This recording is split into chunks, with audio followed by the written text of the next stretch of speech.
'నువ్విలా', 'జీనియస్', 7 లాంటి సినిమాలతో హీరోగా అలరించిన హరీష్ కొన్నిరు గారు ప్రస్తుతం మనతో పాటు ఉన్నారు. ఇవాళ ఆయన బర్త్‌డే సందర్భంగా ఆయన కొత్త సినిమా 'గ్లిమ్స్' కూడా రిలీజ్ చేశారు. టైటిల్ కూడా 'నేను రెడీ' అనే ఒక పవర్‌ఫుల్ టైటిల్‌తో రాబోతున్నారు. ఆ సినిమా ఎలా ఉంటది ఏంటి అడిగి తెలుసుకుందాం. హాయ్ హరీష్ గారు. హాయ్ అండి. First of all happy birthday. Thank you so much అండి. 'నేను రెడీ' అంటూ స్టైలిష్‌గా కనిపిస్తున్నారు. ఎలా ఉంటుంది అసలు ఈ సినిమా?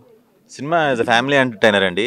సో మీకు సరదాగా ఫ్యామిలీతో వచ్చి ఓ మంచి కథ చూసాం, సెంటిమెంట్ ఉంటుంది, కామెడీ ఉంటుంది, అలాగే మంచి మంచి సాంగ్స్ ఉంటాయి, అలాగే మంచి హీరోయిన్ ఉంది. సో అందరికీ కూడా ఒక ఇంటిల్ల పాదేళ్ళు. ఇప్పుడు కొన్ని సినిమాలు ఉంటాయి మీకు, ఇప్పుడు ఇప్పుడు థ్రిల్లర్స్ ఉన్నాయనుకోండి, అందరికీ వెళ్ళబోదు. కొంత భయం వేసే వాళ్ళు చూడరు, లేకపోతే హారర్ మూవీస్ ఉంటే కొంతమంది చూడరు, లేకపోతే అలా అని చెప్పేసి మరీ పిచ్ కామెడీ ఉన్న అందరూ వెళ్ళటానికి ఇష్టపడు. బట్ ఇది అలా కాకుండా ఇది 100% ఆఫ్ ఆల్ ఆడియన్స్ వెళ్ళే సినిమా. ధమాకా లాగా ఉంటుంది అనుకోవచ్చు.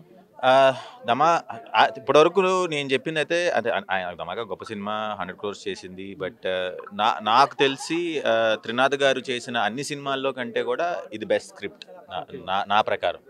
So so I think it will do very well. Trinatha Rao గారు వచ్చి మీకు చెప్పినప్పుడు అంటే ఆయన డైరెక్షన్ చేస్తున్నారు ఇది అన్నప్పుడు ఎలా ఫీల్ అయ్యారు అసలు? చాలా హ్యాపీ అనిపించింది అండి. మెయిన్గా మజాకా లాస్ట్ డేస్, అంటే ఇంక మజాకా ఇంకొక 1 monthలో రిలీజ్ అన్నప్పుడు నా దగ్గరికి పంపించారు. అంటే ఈ కథ ఒకసారి వినండి అని పంపించారు. ఇన్ఫ్యాక్ట్ నాకు త్రినాథ్ గారు నేను మా ఇద్దరు ట్రావెల్ ఆల్మోస్ట్ ఒక 4-5 years నుంచి జరుగుతుంది. సో ఇదివరకు మేము ఒక ఏఐ మీద కథ చేద్దాం అనుకున్నాం, బట్ అది తర్వాత చేయొచ్చు. So technology based. ఇప్పుడు ఏఐ కనుక మిస్యూజ్ కాదు, ఇప్పుడు అదొక కొత్త రకం స్టోరీ లేండి, చెప్తా. బట్ యా, దాంట్లో గ్రాఫిక్స్ అవి కూడా ఉంటాయి. పెద్ద సినిమా, చాలా పెద్ద సినిమా అది. హాలీవుడ్ లెవెల్ అన్ను, బట్ దాన్ని కూడా మనం ఫ్యామిలీ మోడల్లోనే ఉంటుంది. బట్ ఏ కనుక మనం ఎవ్రీడే యూజ్లోకి వస్తే ఎట్లా ఉంటుంది అనేది అలాంటి సినిమా. సో అప్పటి నుంచి ట్రావెల్. సో ఆయన నాకు ఎప్పుడు ఏ కథ చెప్పినా, ఆయన నాకు 5 కథలు చెప్తే 4 కథలు నచ్చుతాయి. సో అట్లా. సో ఇది ఊరికనే పంపించారేమో బహుశా నా ఇది కథ ఎలా ఉందో ఆయన వేరే వాళ్ళతో సినిమా చేయడం కోసం నన్ను ఏమైనా వినమన్నారేమో అని అనుకున్నా. సరే పంపించండి అని అన్నా. బట్ కథ చెప్పినప్పుడు చాలా నచ్చింది, ఎక్స్ట్రాడినరీగా అనిపించింది. సార్ చాలా బాగుంది సార్ అంటే, మీకోసమే చెప్పానండి అన్నాడు. Sure, very good. అసలు మీరు ఇప్పటివరకు నాకు చెప్పిన కథలు అన్నింటిలోకి ఇది బాగా నచ్చిందండి అని అంటే, ఓ అయితే చేద్దాం, మరి అయితే మజాకా తర్వాత చేద్దామా అని అన్నారు. వెరీ గుడ్, డెఫినెట్లీ అని అన్నాం. సో అలానే ఇన్ఫ్యాక్ట్ మజాకా సినిమా షూటింగ్ జరుగుతున్నప్పుడే ఒక 2 days షూటింగ్ కూడా చేశారు ఈ సినిమాకి. చేసి తర్వాత ఆ సినిమా రిలీజ్ అయిన తర్వాత ఇంకా కంటిన్యూస్ షూటింగ్ మళ్ళీ. అంటే గ్లిమ్స్ ఇవన్నీ చూస్తుంటే ఇది మీ కంబ్యాక్ మూవీ అనుకోవచ్చా? కంబ్యాక్ ఉంది. అసలు ఎక్కడికి వెళ్ళాను, నేను ఇక్కడే ఉన్నాను. గ్యాప్ అంటే మనం ప్రొడక్షన్ చేశాను. ఇప్పుడు రాక్షసుడు చేశా, తర్వాత కిలాడి చేశా, ఓం అనపనే చేశా తమిళ్లో. అంటే ఇప్పుడు మేము ఈ ఫీల్డ్లో వాళ్ళం కాదు కదా, సో అందుకని ఒక సినిమానే చేయగలం. సో అలాగే నేను కూడా వేరే పనులు అవి అన్నీ చూసుకుంటా నేను ఆ ప్రొడక్షన్ చేస్తా, మళ్ళీ యాక్టింగ్ చేస్తా, అట్లా చేయలేను కదా. సో అందుకని టైం పట్టింది అంతే. బట్ అదర్వైజ్ మీ సిస్టర్ ఈ సినిమాకి ప్రొడ్యూసర్ అని చెప్పినప్పుడు ఎలా ఫీల్ అయ్యారు ఏంటి అసలు? లేదండి, మా చెల్లి అంటే నాకు చాలా ఇష్టం. సో తను చిన్నప్పటి నుంచి కలిసి పెరిగాము. అలా కూడా ఉంటాం.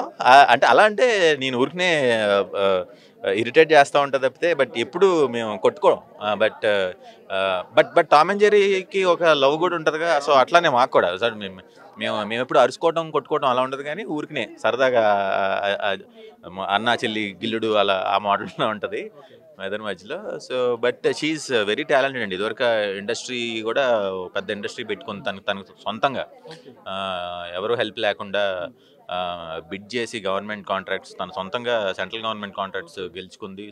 So she's very capable that way. So తను ఇక్కడ రావడం వల్ల ఏమైందంటే ఆర్గనైజ్డ్గా చేస్తుంది. సో బాగా చేస్తుంది. సో మీరు 14 years నుంచి ఇండస్ట్రీలో ఉన్నారు, ఎన్నో చూసుంటారు ఇక్కడ ఎలా ఉంటుంది ఏంటి పరిస్థితులు అవన్నీ ఎక్స్ప్లెయిన్ చేశారు ఆమెకి? అంటే మరి డెఫినెట్గా మరి మన ఎక్స్పీరియన్స్ అంతా కూడా తనకి ఉంటుంది కదా, వెనకమాల ఉంటాం కదా మేము. So it will be helpful for her. Yeah, డెఫినెట్గా. అంటే కంప్లీట్గా న్యూ పర్సన్ కంటే కూడా ఇప్పుడు నేను కానీ మా డాడ్ కానీ మేము ఇందులో ఉన్నాం కాబట్టి, so it is easier for her. అట్లా. యా. అంటే ఇప్పుడు మీరు ఇందాక మాట్లాడుతూ నాకు అఖండ లాంటి సినిమా కావాలి అన్నారు. అంటే మీరు బాలకృష్ణ గారి ఫ్యానా లేక మీకు అలాంటి సినిమాలు ఇష్టమా? బాలకృష్ణ గారి ఫ్యాన్ ఎవరు కాదండి, బాలకృష్ణ గారి ఫ్యానే నేను డెఫినెట్గా. నేను అందరు గుడ్ మూవీస్కి ఫ్యాను. అల్లు అర్జున్ ఫ్యాను, చిరంజీవి గారి ఫ్యాను, మహేష్ బాబు గారి ఫ్యాను, అలా అందరు who ever is top star ఊరికనే అయిపోరు కదండి. So they have given good great movies కాబట్టి వీ వాచ్డ్. మనం మా మూవీ చూసామంటే ఆటోమేటిక్గా we'll connect and we'll like them అట్లా. ఫ్యూచర్లో యాక్షన్ మూవీస్ చేసే అవకాశం ఉంది. అలా ఏం లేదండి. నేను యాక్షన్ మూవీస్ ఇష్టం అన్నాను కానీ ఎనీ మూవీ, ఏ మూవీ వర్క్ చేస్తే ఆ మూవీ చేయాలని. ఇప్పుడు నేను థ్రిల్లర్ చేద్దాం, నాకు థ్రిల్లర్స్ ఇష్టం ఉండదు, నేను థ్రిల్లర్ సినిమాకి కూడా వెళ్ళను. బట్ 7 చేశా కదా. సో నాకు చెప్పంగానే oh my God this movie so good, ఇది చేయాలి, అందులో నేను ఉండాలి అనిపించింది. సో చేసేసాను అలా, అంతే.